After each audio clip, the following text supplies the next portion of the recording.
வணக்கம். இன்றைய செய்திக்களம் பகுதியிலே முக்கியமான விடயம் ஒன்றை பற்றி நாங்கள் ஆராயப் போகின்றோம். உள்ளூராட்சி ஆணையாளரினுடைய கடிதத்தை சபையில் விமர்சித்து அதை தூக்கி எறிந்தார் என்ற ஒரு குற்றச்சாட்டிலே சாவகச்சேரி நகர சபையினுடைய உப நகரபிதா அப்பதவியிலிருந்து வர்த்தமானி மூலம் தூக்கி எறியப்பட்டிருக்கிறார். வவுனியா மாநகர சபையினுடைய முதல்வர் காண்டீபன் அவர்களும் அவருடைய பதவியிலிருந்து தூக்கி வீசப்பட்டிருக்கிறார். இந்த இரண்டு சம்பவங்களும் தான் நேற்றைய நாளிலே மிக முக்கியமான பேசுபொருளாக அரசியல் வட்டாரத்தில் பேசப்படுகின்ற ஒரு விடயம்.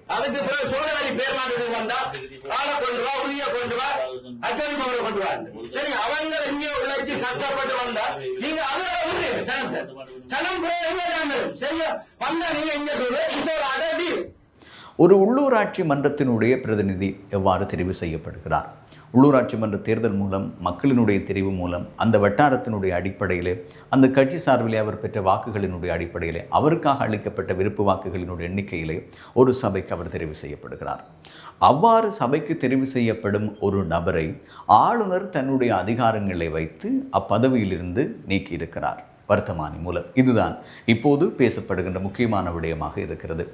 மாகாண சபை ஒன்றின் மூலம், மாகாண சபை அமைச்சுக்கள் மூலம் எடுக்கப்படுகின்ற ஒரு தீர்மானங்கள், அது சார்ந்த நகர்வுகளை வைத்து மாகாண சபை தேர்தல் ஒன்று நடைபெறாமல் ஆளுநரினுடைய கைகளுக்குள் இருக்கும் அதிகாரத்தை பயன்படுத்தி நேரடியாக ஜனாதிபதியினுடைய பிரதிநிதியாக நியமிக்கப்படுபவர் தான் ஆளுநர். அந்த ஆளுநரினுடைய அதிகாரத்தை பயன்படுத்தி இந்த பதவி இழப்பு மேற்கொள்ளப்பட்டமை மிக விமர்சனத்திற்குள்ளாகி இருக்கிற ஒரு விடயமாக மாறியிருக்கிறது. குறிப்பாக உள்ளூராட்சி அமைச்சினுடைய கடிதம் ஒன்றை சபையிலே விவாதித்து கொண்டிருக்கும் போது அந்த கடிதம் தொடர்பாக நடவடிக்கை எடுக்க முடியாது, இது சார்ந்த விடயங்களை நாங்கள் செய்ய முடியாது, நகரசபை எல்லைக்குள்ளுள் இருக்கின்ற கடைகளுக்கான அனுமதி என்ற விடயம் பேசப்படும் போது அந்த கடைகள் யாரினுடைய அனுமதியில் இருக்கிறது, எவ்வாறு அவர்களுக்கான அனுமதி வழங்கப்படுவது என்ற விடயம் வரும்போது தான் உள்ளூராட்சி ஆணையாளரினுடைய கடிதம் ஒன்று வரும்போது இதன்படி நாங்கள் செயற்பட முடியாது என்று சாவகச்சேரி நகரசபையினுடைய உப நகரபிதா கிஷோர் அவர்கள் அந்த கடிதத்தை தூக்கி வீசியிருந்தார். இந்த காரணங்களை அடிப்படையாக வைத்துத்தான் ஆளுநர் அவர்களால் கிஷோர் அவர்கள் உள்ளூராட்சி மன்ற உறுப்பினர் பதவியிலிருந்து நீக்கப்பட்டிருக்கிறார். இது சட்ட ரீதியான நடவடிக்கையாக இருந்தாலும் கூட இதை எவ்வாறு சட்டத்திற்குட்படுத்தி அதை நாங்கள் சவாலுக்குட்படுத்துவது என்ற விடயம் இப்போது பேசுபொருளாக இருக்கின்ற முக்கியமான ஒரு விடயம். ஜனநாயக தமிழ் தேசிய கூட்டணியாக தேர்தலிலே போட்டியிட்ட சங்கு சின்னத்தில் வெற்றி பெற்ற கிஷோர் அவர்கள் மக்கள் பிரதிநிதியாக இங்கே இருக்கிறார். ஒரு தெரிவு செய்யப்பட்ட மக்கள் பிரதிநிதியை இவ்வாறு அரசு அதிகாரங்களை கொண்டு நீக்க முடியும் என்று ஒரு ஜனநாயக ரீதியான கேள்வியும் இங்கு எழ ஆரம்பித்திருக்கிறது. குறிப்பாக வவுனியா மாநகர சபையினுடைய மாநகர பிதா எடுத்திருக்கின்ற தீர்மானம் என்பது அவர்களுடைய எல்லைகளை இல்லாவற்றில் அவர்களுடைய ஆளுகைக்கு உட்படாத இடத்திலே சில அபிவிருத்தி பணிகளையும் சில வாய்க்கால்களை துப்புரவு செய்யும் பணிகளில் ஈடுபட்டார் என்ற ஒரு விடயத்தை சுட்டிக்காட்டித்தான் அவருக்கான பதவி வரிதாக்கப்பட்டிருக்கிறது. ஆகவே கிஷோரனுடைய விடயம் உள்ளூராட்சி அமைச்சினுடைய அந்த கடிதத்தை விமர்சித்து தூக்கி வீசியிருந்தார் என்பது தான் இங்கே இருக்கின்ற முக்கியமான விடயம். சரி, ஒரு உறுப்பினர் தவறு செய்தால், ஒரு உறுப்பினர் மேலிடங்களிலே அவருக்கான செயற்பாடுகளை விமர்சித்தால் அதற்கான நடவடிக்கை என்ன, அதை எப்படி எடுக்க வேண்டும், எவ்வாறான ஆளுகைக்குள் எவ்வாறான சுற்றறிக்கைகளுக்குள் அந்த விடயம் தீர்மானிக்கப்படும். ஆளுநர் தன்னிடம் இருக்கின்ற அதிகாரங்களை பயன்படுத்தி அந்த உறுப்பினரை நீக்கியிருக்கின்ற இந்த விடயமானது எந்த அளவிற்கு மக்கள் நலன் சார்ந்த விடயமாக அது அமையப்போகிறது என்பது தான் இங்கே இருக்கின்ற முக்கியமான விடயம். அனைவருமே இப்போது ஆளுநர் மீது நேரடியான கோபங்களையும் வெறுப்புகளையும் விமர்சனங்களையும் முன்வைக்க ஆரம்பித்திருக்கிறார்கள். ஏன் இவ்வாறான ஒரு சம்பவம் நடைபெற்றது, இந்த சம்பவத்திற்கு பின்னால் அரசு இருக்கிறதோ என்ற ஒரு கேள்வியெல்லாம் இப்போது எழ ஆரம்பித்திருக்கு. ஆனால் அரசினுடைய சில நாடாளுமன்ற உறுப்பினர்கள் இந்த சம்பவத்தை எதிர்த்து தங்களுடைய முகப்புத்தகத்திலே கருத்துக்களை பதிவு செய்கிறார்கள். குறிப்பாக இளங்குமரன் அவர்கள் இந்த விடயம் தொடர்பிலே மாறுபட்ட கருத்தை அவர் தெரிவித்திருக்கிறார். ஆளுநர் அவ்வாறு தங்கள் முடிவை எடுத்தது விமர்சனத்திற்குரியது, இல்லாவிட்டால் அதை கண்டிக்கத்தக்க விடயம் என்று நாடாளுமன்ற உறுப்பினர் இளங்குமரன் அவர்கள் ஒரு பதிவை மேற்கொண்டிருக்கிறார். அதே போல ஏனையவர்களிடமும் இளங்குமரன் அவர்கள் பேசி இருக்கிறார். இவ்வாறான விடயம் நடைபெற்றதை தாங்கள் மனவருத்தத்துடன் தெரிவித்துக் கொள்வோம். ஆனால் இங்கு விடயம் என்னவென்று சொன்னால், ஒரு கையால் கொடுப்பதை போல கொடுத்து மறுகையால் அதை பறிப்பது போல பறிப்பது என்ற ஒரு விடயம் இருக்கிறது இல்லையா? அதே போலதான் நடைபெற்ற விடயத்திற்கு பொறுப்பாக இருப்பது அரசு. அரசு சார்பான பிரதிநிதி தான் ஆளுநர். ஆளுநர் இவ்வாறான ஒரு விடயத்தை செய்யும் போது அதை தடுத்து நிறுத்த வேண்டிய பொறுப்பு மாவட்டத்தில் இருக்கின்ற நாடாளுமன்ற உறுப்பினர்களாக இருக்கலாம், இல்லாவிட்டால் மாவட்டத்திற்கு பொறுப்பாக அரசு சார்பான செயற்பாட்டாளர்கள் அதை உடனடியாக தடுத்து நிறுத்தி செயற்பட வேண்டிய தேவை. ஆனால் இங்கே இந்த அதிகாரத்திற்குள் மக்கள் பிரதிநிதியாக வந்தவர்கள் மீது இவ்வாறான நடவடிக்கை எடுப்பது என்பது மிக மோசமான செயற்பாடு என்று விமர்சிக்கப்படுகிறது. மக்கள் ஒரு பிரதிநிதியை தாங்களாக தெரிவு செய்கிறார்கள். அந்த பிரதிநிதி எவ்வாறு நீக்கப்பட வேண்டும்? தேர்தல் சட்டத்திட்ட வரைமுறைகள், உள்ளூராட்சி அமைச்சினுடைய அதிகாரங்கள் இருக்கிறது தான். ஆனாலும் கூட இவ்வாறான விடயங்களுக்காக அவரை உள்ளூராட்சி அமைச்சின் கடிதத்தை தூக்கி எறிந்தார் என்ற காரணத்திற்காக பதவியில் நீக்குவது இந்த விதத்தில் நியாயம் என்பதுதான் இப்போது முக்கியமான விடயப்பிறப்பாக இருக்கிறது. 2025 11 மாதம் 5ஆம் தேதி வடமாகாண உள்ளூராட்சி ஆணையாளர் ஒரு கடிதம் வந்து தவிசாளருக்கு அனுப்பப்பட்டது. தவிசாளர் செயலாளர் நேற்று தான் தவிசாளருக்கு இந்த கடிதம் தெரியும். இப்படி கடிதங்கள் வந்தா அது செயலாளர் தனிப்பட்ட பெயர் போட்டு வந்தா நீங்க செயலாளர் பாருங்க.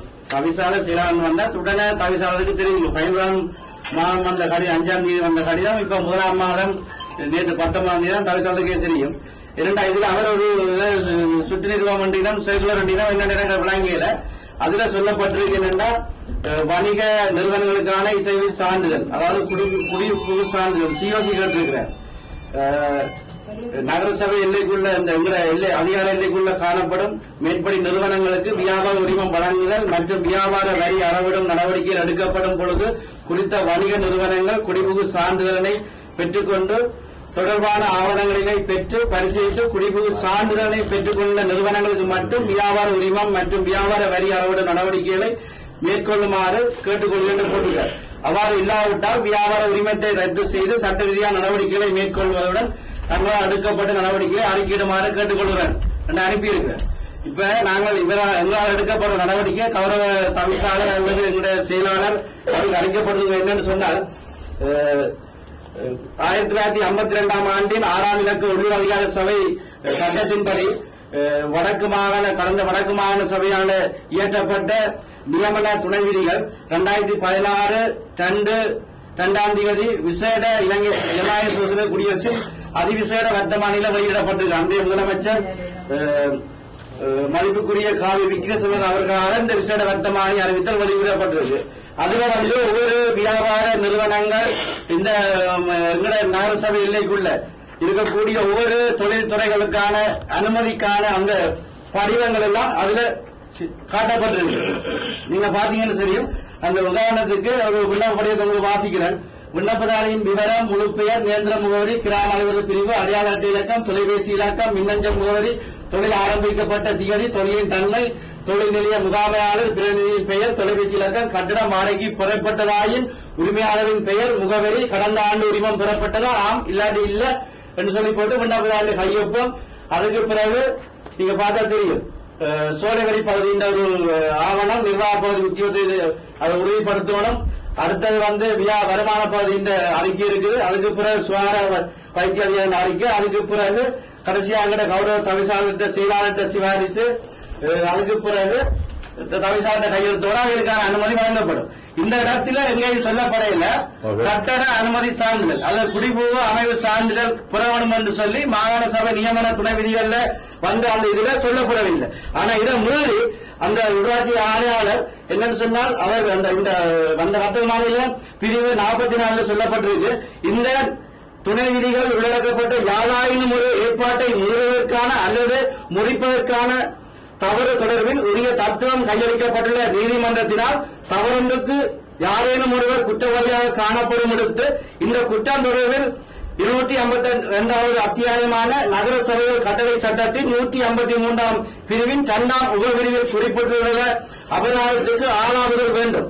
அத்துடன் இந்த ஏதேனும் தவறொன்று தொடர்பில் உரிய தத்துவம் உள்ள நீதிமன்றத்தினால் தவறொன்றுக்கு யாரேனும் ஒரு குற்றவாளியாக காணப்படும் இடத்து மேலே துணை விதிகளில் குறிப்பிட்டுள்ளவாறு அபராதத்துக்கு உள்ள ஆளாக்கப்பட்ட எவரேனும் ஆளுநர் இதனை மேலும் மூடுமிடத்து அல்லது முடிக்கும் இடத்து மேலே 153ஆம் பிரிவின் 2ஆம் உபபிரிவில் குறிப்பிட்டுள்ள மேலதிக அபராதத்துக்கு உட்பட வேண்டும். கிஷோர் இந்த விடயம் தொடர்பாக நீதிமன்றத்திலே தாக்கல் செய்து தன்னுடைய உறுப்பினர் பதவியை தொடர்ச்சியாக இடைக்கால கட்டளை ஒன்றை பெற்றுக்கொண்டு இந்த விடயம் தொடர்பாக தனக்கான நீதியை சமர்ப்பிப்பாரா என்பதை நாங்கள் பொறுத்திருந்து பார்க்க வேண்டும். இதற்கு அடுத்த நகர்வு சட்ட ரீதியான நகர்வை மாத்திரம்தான் நாங்கள் செய்ய முடியும். சமூக வலைத்தளங்களில் கிஷோருக்கு ஆதரவான குரல்களும் காண்டிவனுக்கு ஆதரவான குரல்களும் எழ ஆரம்பித்திருக்கிறது. இந்த எழுவதனுடைய பின்னணியை நாங்கள் பார்க்கும்போது இங்கே மக்கள் பிரதிநிதியாக தெரிவு செய்யப்பட்ட ஒருவரை அரச பிரதிநிதிகள் இங்கு அந்த பதவியிலிருந்து வரிதாக்குவது என்பது விமர்சனத்திற்குரிய விடயமாக இங்கு பார்க்கப்படுகிறது. இவ்வாறு பல சபைகள் இங்கு இருக்கிறது. யாழ்ப்பாணம் மாநகர சபை இருக்கிறது. ஏனைய சபைகளிலும் பல முறைகேடான செயற்பாடுகள் நடைபெற்று கொண்டிருக்கிறது. அந்தந்த சபைகளுக்கெல்லாம் இவ்வாறான நடவடிக்கைகளை அவர்கள் மேற்கொள்வார்களா என்பதை எதிர்காலத்தில் ஒரு கேள்விக்குறியையும் இங்கு உருவாக்கியிருக்கு. ஆகவே இந்த விடயத்தை சட்ட ரீதியாக சவாலுக்குட்படுத்தாவிட்டால் எதிர்காலத்தில் இவ்வாறு பல உறுப்பினர்களினுடைய பதவிகள் பறிக்கப்படும், வர்த்தமானி மூலம் அது நீக்கப்படுவதற்கான சந்தர்ப்பம் இருக்கிறது. ஆகவே ஆளுநரினுடைய இந்த செயற்பாடு என்பது மிக மிக விமர்சனத்திற்குரிய செயற்பாடாக இப்போது மாறியிருக்கிறது. இன்றைய செய்திக்களம் பகுதியில் இந்த விடயத்தை தான் நாங்கள் சுட்டிக்காட்டுகிறோம். இது சார்ந்த அடுத்த கட்ட நகர்வுகள் எவ்வாறு எடுக்கப்பட போகிறது என்பதை பொறுத்திருந்து தான் நாங்கள் பார்க்க வேண்டும்.